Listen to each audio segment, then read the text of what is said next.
চলমান দ্বাদশ সংসদের দ্বিতীয় অধিবেশন বসবে আজ বিকেল ৫টায়।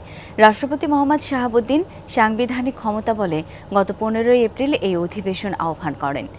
জুনে বর্তমান সরকার ও দ্বাদশ সংসদের প্রথম বাজেট অধিবেশনের আগে অনুষ্ঠেয় এই দ্বিতীয় অধিবেশন তেমন দীর্ঘ হবে না।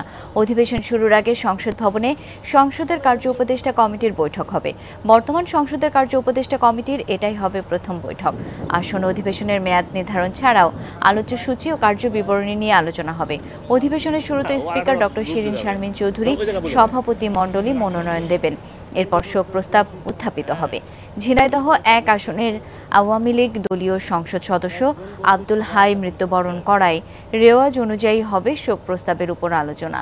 তারপর অধিবেশন মুলতবি করা হবে।